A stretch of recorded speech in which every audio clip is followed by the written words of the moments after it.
Buenas, buenas, buenas, buenas. Vamos a seguir con los temas de programación y métodos numéricos. Hoy, esta semana, vamos a ver estructuras de control iterativas, particularmente ciclos. Vamos a arrancar con ciclo for. Cuando hablamos de ciclos, hablamos de una estructura que tienen todos los lenguajes de programación, cuya función consiste en ejecutar varias veces una sola instrucción o una secuencia de instrucciones. En algunos casos vamos a saber de antemano cuántas veces hay que repetir esa instrucción o secuencia de instrucciones, mientras que en otras vamos a repetirlo mientras se cumpla alguna condición. Esos son los dos ciclos que vamos a ver hoy. Vamos a empezar con un ejemplo, así se entiende más. El primer ejemplo dice, mostrar por pantalla el cuadrado de los primeros 15 números naturales. Esto quiere decir que tengo que mostrar por pantalla el 1 al cuadrado, el 2 al cuadrado, el 3 al cuadrado, etc. Así hasta el 15. Bien, hasta ahora lo que podríamos hacer con lo que vimos la semana pasada, hablando de archivos, por ejemplo, dado que acá no hay ninguna condición para tomar, no hay ningún if, pero con lo que vimos la clase pasada o la anterior, podríamos hacerlo. Pero tendríamos que escribir un archivo con 15 líneas. En la primera línea que esté el 1 al cuadrado, en la segunda el 2 al cuadrado, 3 al cuadrado, 4, 5 y así hasta el 15. Lo cual es poco práctico, porque si lo miramos con un poco de cariño, las 15 líneas, los 15 renglones son exactamente iguales, salvo porque cambia el primer numerito. En esencia, es repetir la misma sentencia 15 veces, cuando lo que en realidad estamos haciendo es disp de un i al cuadrado, donde este i barre todos los números desde el 1 al 15. Esto es como cuando en cálculo 1 tenían que encontrar el término general de una sucesión. Es encontrar una cierta regularidad y tratar de escribirla en términos de estos índices. Normalmente se usa el i o el j o el k, pero es cuestión de hábito, podría ser cualquier número o cualquier variable. El ciclo for, que es el primero que vamos a ver, tiene como función ejecutar una secuencia de instrucciones una cierta cantidad de veces. Sabemos de antemano cuántas veces hay que ejecutarlo. Y eso es lo más importante y lo que caracteriza a un ciclo for. Si yo estoy ante la disyuntiva de decidir si puedo o no usar un ciclo for ante una situación, un problema, me voy a preguntar, ¿yo sé cuántas veces tengo que ejecutar esto? ¿Sé cuántas veces tengo que repetir lo mismo? Si la respuesta es sí, si yo sé cuántas veces voy a tener que repetirlo, ahí voy a tener que usar un ciclo for. Si la respuesta es no, esperamos un cachito y vemos el otro ciclo. La estructura que tiene el ciclo for es la siguiente. Tenemos que escribir for la variable y le tenemos que asignar un intervalo. En realidad lo que le asignamos es un vector, en este caso de 1 a n, pero podría ser cualquier vector. Yo podría tener otro vector que no tiene números secuenciados, 1, 2, 3 hasta el n, sino que sea un vector que arme de la forma que haya armado, directa o indirectamente. Luego voy a poner la secuencia de instrucciones, si es una, si son 20, 20, incluso dentro podría tener otro ciclo for, un if, o cualquiera de las otras estructuras que pudimos llegar a ver. Y al igual que en el caso del if de la semana pasada, termina la estructura con un end. Lo que va a hacer el ciclo for es repetir estas instrucciones para cada posible valor de i. Es decir, que i, en este ejemplo, va a recorrer todos los números desde 1 hasta n.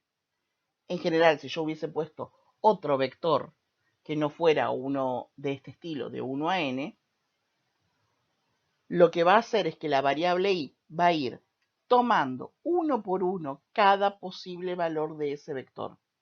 Si yo le hubiese puesto el vector 1, 25, menos 3, va a repetir todo 3 veces. En la primera pasada, la i va a valer 1. En la segunda pasada va a valer 25 y en la tercera pasada va a valer menos 23 o el número que haya dicho que ya me olvidé. Esa variable i se puede usar dentro del ciclo y va a ir tomando estos distintos valores.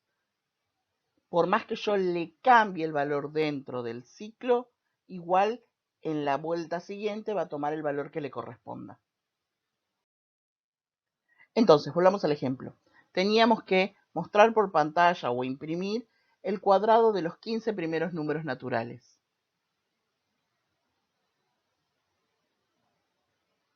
Todo el problema ahora se reduce en estos tres renglones. For i de 1 a 15, disp i al cuadrado, que es este término general que yo dije hace un rato que teníamos como que encontrar la generalidad, como cuando buscábamos el término general de una sucesión. Y lo terminamos con el end. Los invito a ustedes ahora a poner esto en sus respectivos programas mientras pausan el video y ver qué queda. Ahora que lo corrieron, espero que lo hayan corrido, vamos con el ejemplo 2. Hacer un script que le pida al usuario un número natural y calcule la suma de todos los números desde 1 hasta el que ingresó el usuario. Esto lo podríamos hacer con lo que vimos la primera clase. Si lo metemos en un archivo sería con lo de la primera y la segunda clase para poder pedirle al usuario algo, pero es decir, se puede resolver sin ciclo. Nosotros lo vamos a pensar ahora, vamos a hacer como ejemplo, y lo vamos a hacer con un ciclo for. Pero ustedes también tienen, para hacerlo ahora, les acabo de agregar un ejercicio, para hacerlo sin ciclos, para practicar con lo de la clase pasada. Pero ahora sí, hablando de ciclos, ¿cómo vamos a pensar este problema? Siempre vamos a tener que empezar analizando un poco la idea de cómo haríamos, cómo resolveríamos este problema sin computadora, sin calculadora. Yo necesito pedirle al usuario un número. Un ejemplo le ponemos. Supongamos que ponemos 10. Entonces, si yo tuviera que hacer la cuenta a mano, y digo sin calculadora, para poder encontrar las generalidades. Si yo tuviera que hacer la cuenta a mano, con 10, por ejemplo, yo sé que me tiene que dar 55. Porque agarré la calculadora e hice 1, 2 más 3 más 4 más 5 hasta el 10. Y me dio 55.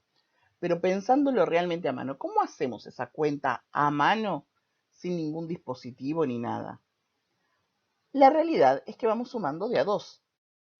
Agarramos el 1, luego sumamos el 2, a ese 3 después le sumamos el otro 3, a ese 6 que me da le sumamos el 4, después le sumamos el 5, después le sumamos el 6. Fíjense que siempre vamos sumando primero de a 2 términos. En nuestra cabeza, cuando lo hacemos a mano, no podemos sumar más de a 2.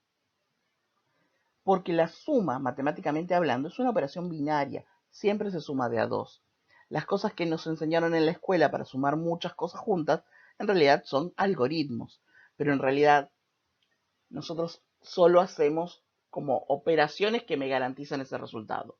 Formalmente, la operación es binaria y recibe 2 elementos. Entonces, solo vamos sumando de a 2 términos. Y fíjense cómo están formados estos dos términos. Uno es siempre el resultado del anterior. O sea que vamos a tener que en alguna forma encontrar, armar una variable que me guarde la suma previa. Este 3, 6, 10, 15, 21, que es el que en el renglón siguiente voy sumando. Y por otro lado tengo el otro término, que está barriendo con todos los números desde el 1 hasta el 10. Es decir, un i que va del 1 a n. Con esta idea vamos a hacer el programita. Y miren cómo está armado. Primero le pedimos al usuario un número, este n. Esto que está acá ahora va a tener sentido. Luego vamos al ciclo for. Ahora vuelvo al suma igual a 0. Yo quiero ir acumulando los resultados. Necesito esta variable que me guarde los resultados de la suma anterior. Cuando yo empiezo a sumar con el 1, no tengo suma anterior. Entonces la voy a inicializar en 0. Ahora bien, fíjense acá, ¿se acuerdan la primera clase? Sí. Y en esa primera clase habíamos dicho que MATLAB leía al revés que nosotros. Si nosotros leemos de izquierda a derecha, MATLAB lee de derecha a izquierda. Y eso nos permitía usar una variable y guardarla en la misma variable. Esto hace que esta variable suma se transforme en una especie de acumulador, donde vamos acumulando la nueva respuesta, la suma de los dos previos. Pero, como no me interesa guardar los anteriores, puedo ir sobreescribiéndola. Cuando el n vale 1, la suma vale 0. Entonces empiezo. Cuando supongamos que el n vale 10 y empiezo a entrar en el ciclo. En el primer instante la i vale 1. Entonces hace 1 más lo que antes tenía suma, que es 0. Eso da 1 y eso es el nuevo valor de suma. Después de la primer pasada por el ciclo, suma vale 1. En la segunda pasada, la i vale 2, suma sigue valiendo 1. Entonces hace 2 más 1 que está en suma, eso da 3 y eso es lo que guarda en la nueva variable suma. Ya el valor anterior desapareció, no me importa, no lo voy a volver a usar, no lo necesito. Ahora suma vale 3. En la próxima vuelta la i vale 3. Entonces ahora hace 3 más 3 y a ese 6 lo guarda en suma. En la vuelta 4, suma está valiendo 4, i está valiendo 4, perdón, y suma está valiendo el 6. Entonces ahora hacemos 4 más 6, 10. A partir de este momento, suma vale 10 y así seguimos, hasta llegar al 10 o al número que haya ingresado el usuario. Fuera del ciclo se muestra el cartel. Acá hay que empezar a tener cuidado cuando meto cosas, instrucciones adentro del ciclo y cuando afuera. Si yo hubiese puesto el fprintf dentro del ciclo for, o sea, antes del end, en cada vuelta, cada una de las 10 veces que está repitiendo, me va a ir mostrando la suma. Mientras que si lo pongo afuera, después de que recorrió 10 veces, ahí lo muestra una sola vez. Hay que mirar cada problema. En cada ejercicio uno tiene que terminar de decidir si la suma o si el resultado o si el cartel o la instrucción que sea, hay que hacerla una sola vez o muchas. Y eso va a definir si lo metemos adentro del ciclo o fuera del ciclo. Vamos con otro ejemplo.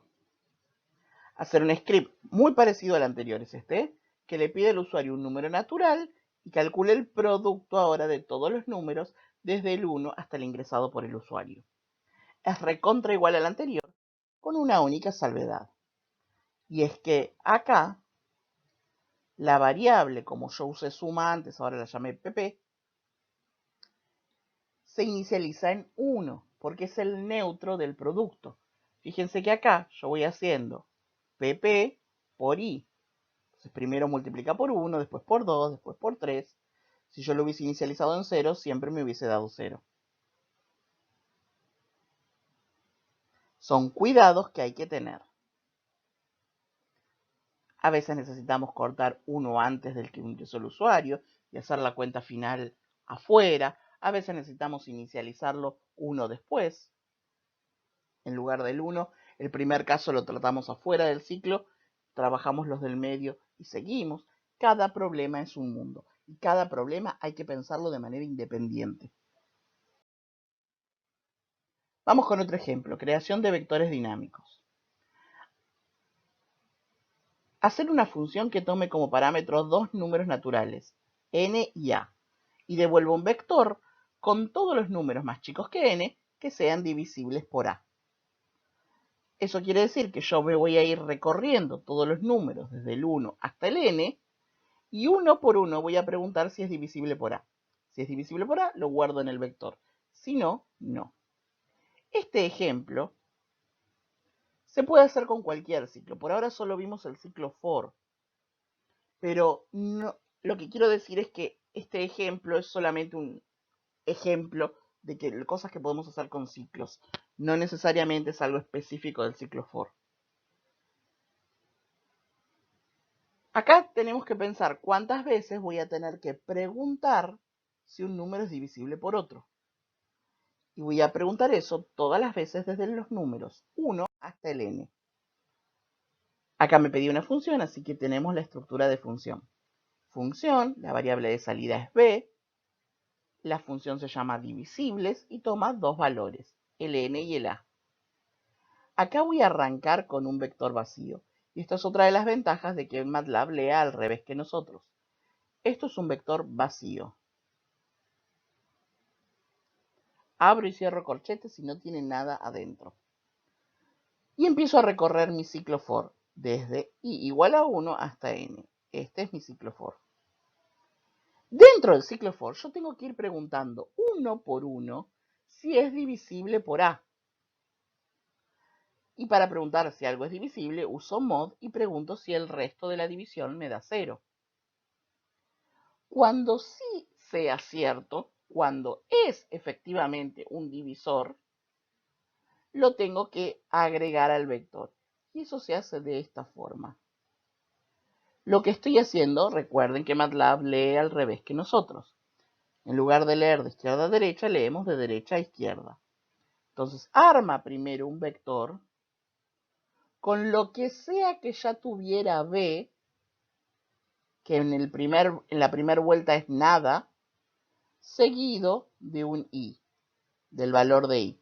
Entonces, supongamos que yo puse como n 2048 y como a 2. Entonces voy a buscar todos los números que son divisibles por 2 menores que 2048. El 1, ¿es divisible por 2? No. El 2 sí. Entonces, en la primera vuelta, mi vector está vacío. Entra y yo sé que el 2, que i igual a 2, me dio que era divisible. Entonces ahora me armo un vector con nada y 2. Este es mi nuevo b. La próxima vuelta pregunta por el 3. El 3 no es divisible. La próxima vuelta pregunta por el 4. El 4 sí. Entonces ahora agarra lo que sea que tuviera antes, que es solo el 2, y le agrega después, porque puse el i acá, si lo quisiera antes, lo pondría ib, le agrega el valor de i, que en este caso es 4. Y así sucesivamente. Después va a agarrar el 2, 4 y le va a adicionar el que sigue. Y así sucesivamente hasta llegar al 2048 y en función de eso ver.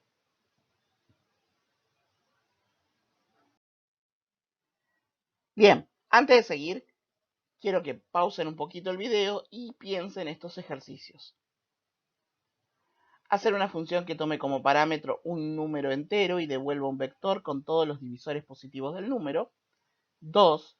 Un número es primo si y solo si tiene dos divisores positivos.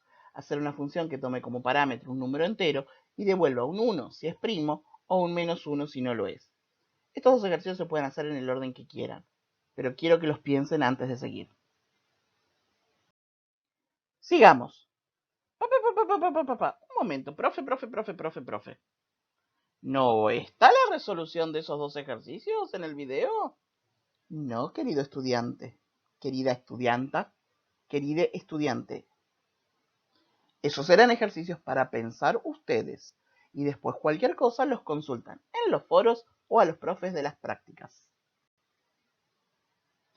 Ahora vamos a continuar. Volví a poner esta carátula simplemente como para indicar que empezamos con el que sigue, que es el ciclo while. pero la idea es la misma.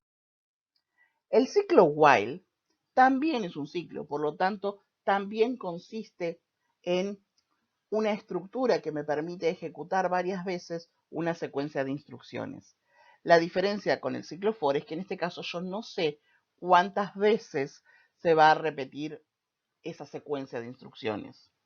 Solo sé que se va a repetir mientras cierta condición se cumpla, mientras una condición lógica sea verdadera.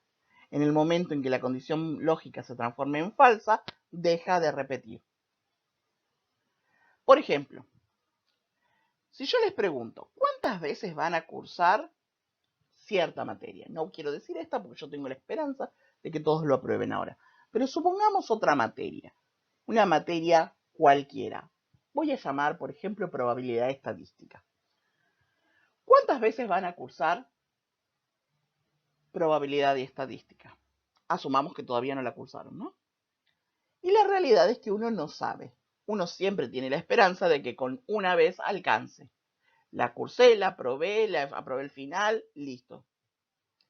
Pero, como dijo Tusam, las cosas pueden fallar. Entonces puede pasar que yo no sé ese cuatrimestre o pasó algo y no pude aprobarla, entonces la curso una segunda vez. Y a alguna gente le gusta tanto esa materia que la cursa una tercera vez y una cuarta y una quinta. Entonces, uno de antemano no puede saber cuántas veces va a cursar una cierta materia. Pero, ¿cuántas veces la voy a cursar o cuándo voy a volverla a cursar? Mientras yo no la apruebe. Mientras no apruebe esta materia, me voy a volver a inscribir. Mientras no apruebe la materia, me vuelvo a inscribir. Esa es la lógica, no es cuestión de deprimirlos, pero sí es algo que sirve para que entiendan la lógica que hay detrás del ciclo while. Mientras cierta cosa se mantenga, cierta condición lógica, como el no aprobar, voy a volver a cursar. Vamos con otro ejemplo, menos traumático. Pedirle al usuario un número entero y asegurarse de que el valor ingresado sea efectivamente un número entero. Si no es entero, le vuelvo a preguntar una y otra vez hasta que el número que haya ingresado el usuario sea realmente un número correcto, es decir, entero. Analicemos un poco el problema. No tenemos ni la más pálida idea de cuántas veces vamos a tener que pedirle al usuario. Podría ser una y que el usuario de entrada coloque un número entero, o podría tener que preguntarle muchas veces. Si fuera una sola vez que yo pregunto y mando un mensaje de error y se acabó, con un if me alcanza. Pero acá no es solo una vez. Podría hipotéticamente tener que hacerlo muchas veces. Por eso tiene que ser un ciclo. Pero no puede ser un ciclo for porque no sé cuántas veces. La estructura del ciclo while es la siguiente. Como toda estructura arranca con un encabezado y termina con el end. En el medio voy a tener las instrucciones y esto es una mezcla entre el if y el while y el for, porque es un ciclo igual que el for, pero al igual que el if, tiene una condición lógica. De la misma forma que la guarda que tenía esa condición lógica, se llama guarda, la guarda que tenía el if me determinaba si iba por un lado o por otro. En el caso del while me dice entra al ciclo o sigue con las instrucciones que vengan después del end. Lo que va a hacer esto es repetir esa serie de instrucciones, esa secuencia de instrucciones, mientras la o las condiciones lógicas que yo haya escrito ahí sean verdaderas, mientras se cumplan las condiciones lógicas. Acá hay que tener un poco de cuidado con el ciclo while. Dentro de esa secuencia de instrucciones tiene, y esto es obligatorio, tiene que haber algo que vaya cambiando la o las variables que se están evaluando en la condición lógica. Si yo en la condición lógica hago alguna, pregunto, si A es mayor que 1 o si A es entero y dentro del ciclo while entre las instrucciones en ningún lado modifico el valor de A, la condición lógica nunca va a poder cambiar de verdadero a falso. Entonces nunca voy a salir del ciclo. Es como decir, ¿cuántas veces me voy a anotar en una materia? Y si no me presento nunca en un parcial, no hay forma que la apruebe, entonces vuelvo a anotarme. No me presento a parcial, vuelvo a anotarme. No me presento a parcial, vuelvo a anotarme. Sería la misma lógica. Algo en las instrucciones tiene que alterar al menos alguna de las variables que se evalúan en las condiciones lógicas. Si eso no pasa, nunca salimos del ciclo y nuestra computadora se transforma en una estufa. ¿Por qué digo una estufa? Porque no me va a dar ningún dato, no me va a dar ningún resultado y lo único que vamos a tener que hacer y lo único que vamos a terminar haciendo es transformando energía eléctrica en calórica. Por lo tanto, tendríamos una estufa. No se preocupen, todos van a programar en algún momento dado alguna estufa, todos lo hacemos. En esos momentos cuando se dan cuenta de que el programa no deja de correr, la solución es Control C. Y eso corta el programa y volvemos a poder chequear qué es lo que estamos haciendo mal. Ahora volvemos al problema.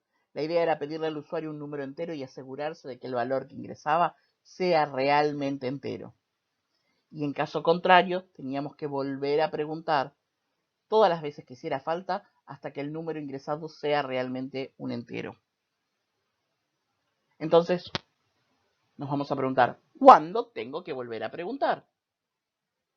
Cuando el usuario ingresa un número que no sea entero. Y eso que está ahí, cuando el número no es entero, es lo que va a pasar a ser la guarda de mi ciclo while, es decir, la condición lógica. Vamos a pensar un poco la estructura mientras hacemos la traducción al lenguaje de MATLAB. Primero le vamos a pedir al usuario un número. Eso en MATLAB lo escribíamos de esta manera. A igual input ingresa un número o el cartel que ustedes quieran. Después voy a empezar a pensar el ciclo. Mientras que el número que haya ingresado no sea entero, esto es muy coloquial, pero ahora voy a tratar de traducirlo al lenguaje de MATLAB. El mientras se va a traducir con el while y el tema es cómo pregunto que un número sea o no sea entero. Bueno, hay muchas maneras. Yo acá voy a dar una de las opciones, ustedes pueden pensar otras. Si el número es distinto al redondeado del número. ¿Se acuerdan? Round de A me redondeaba al entero más cercano. Entonces, si yo pongo pi, por ejemplo, como número, el round de A me va a dar 3 y pi no es igual a 3. Entonces va a entrar. Dentro del ciclo tengo que mandar un mensaje de error avisándole al usuario que se equivocó.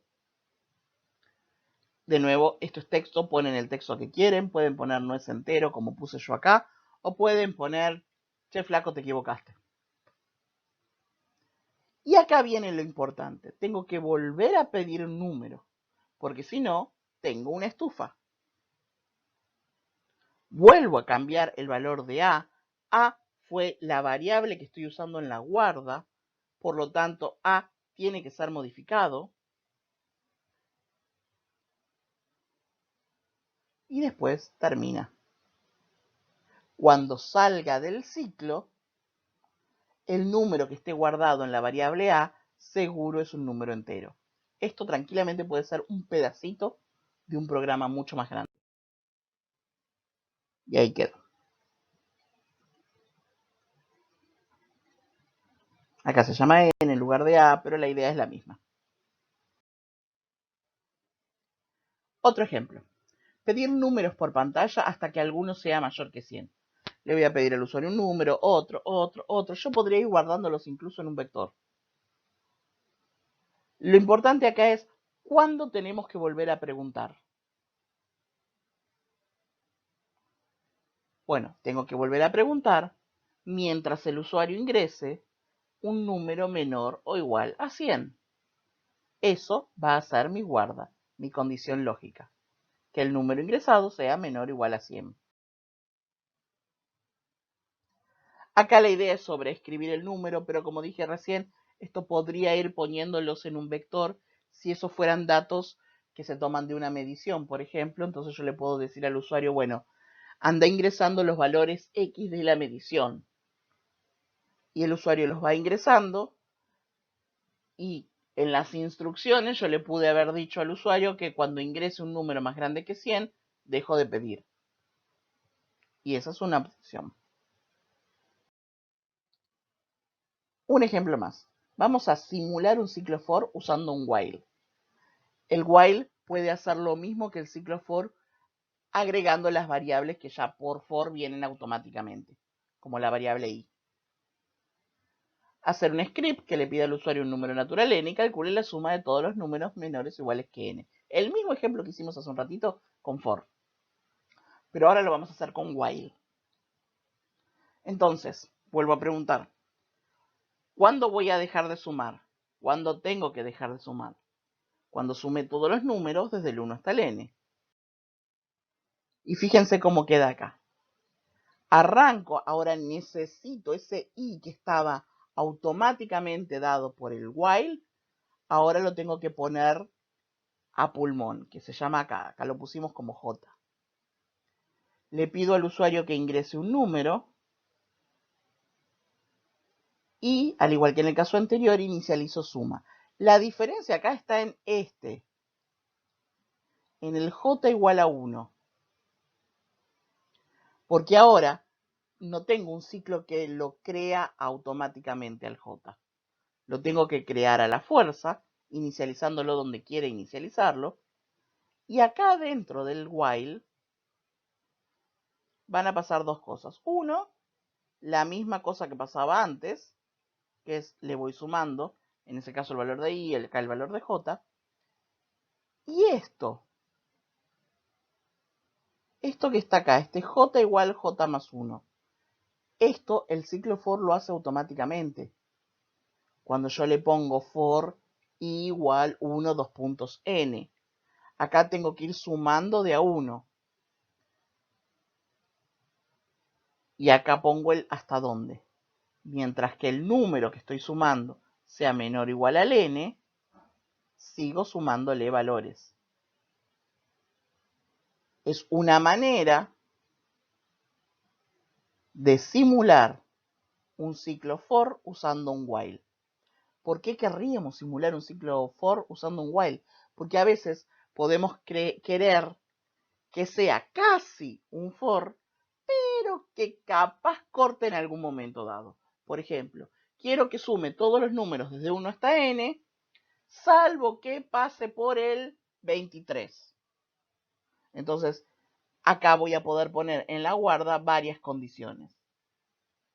Entonces, una puede simular un ciclo for y la otra me puede servir para cortar en algún momento si pasa alguna otra cosa. Teniendo en cuenta esto, vamos a terminar esto pensando un poco. Nuevamente, un número es primo si y solo si tiene dos divisores positivos. Hacer una función que tome como parámetro un número entero y devuelva un 1 si es primo o un menos 1 si no lo es. Este es el mismo ejercicio que estaba hace un rato. Pero ahora les digo, vuelvan a pensarlo, pero ahora usando ciclo while. Quiero que lo piensen con for y quiero que lo piensen con while. Vean tranquilamente las diferencias. Analicen las dos diferencias que hay. Vean por qué preferirían uno en función del otro. Y después, o al mismo tiempo en realidad, piensen si se puede hacer con menos cantidad de iteraciones. Como para pensarlo en el aire, les digo, si el número que ingresa el usuario es 1024, ¿hace falta recorrer 1024 veces? Cuando al encontrar el 2 ya puedo decir algo. Piénsenlo. Primero, piénsenlo con el ciclo for. Segundo, piénsenlo con el ciclo while como simulando el for. Y después vean si lo pueden mejorar para que no, en el mejor caso, en el peor caso, que recorra todos. Y si no hace falta recorrer todos, que deje de buscar cuando encuentre el primer divisor. ¿Sí? ¿Se entendió? Ahora les toca trabajar a ustedes con estos ejercicios y con la práctica. Nos vemos la semana que viene.